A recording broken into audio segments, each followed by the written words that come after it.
বন্ধুরা, আমির হামজা সাহেব আগে কি বলেছে সম্পূর্ণ কথাগুলো শুনুন, তারপর আমি কিছু বলছি। আমার আসনের ভেতরে বাংলাদেশের এটা একটা আলাদা আসন।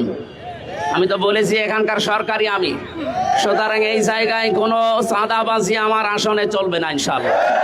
কেউ কাউকে চাঁদা দেবেন না, কেউ কারো কাছে চাঁদা নেবেন না। যদি কেউ চাইতে আসে বলবেন এমপি সাহেবের কাছে দেওয়া আছে, ওখান থেকে ভাগ নিয়ে আসেন। কার বাবার বুকের কলিজা এত বড় হয়েছে আমি দেখবো ইনশাআল্লাহ। শুনলেন তো এখানে এমপি সাহেব কি ভুল কথা বলেছে।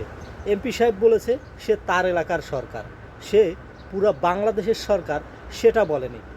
এটা নিয়ে কিছু নষ্ট কন্টেন্ট ক্রিয়েটর, কিছু বেজন্মা ইউটিউবার, কিছু অবৈধ ঘরের অবৈধ সাংবাদিক এই ছোট্ট কথাটিকে নিয়ে বিতর্ক সৃষ্টি করেছে এবং মানুষের মধ্যে বিভ্রান্ত তৈরি করেছে। এদের জন্যই আমাদের দেশটা রসাতলে যাচ্ছে। তাই আপনাদের বলছি ভাই, কেউ পুরা কথা পুরা ভিডিও না শুনে মন্তব্য করবেন না। সঠিক কথা জানুন, সঠিক পথে চলুন, এটাই হচ্ছে আমার মূল বক্তব্য। আশা করি সবাই বুঝতে পেরেছেন।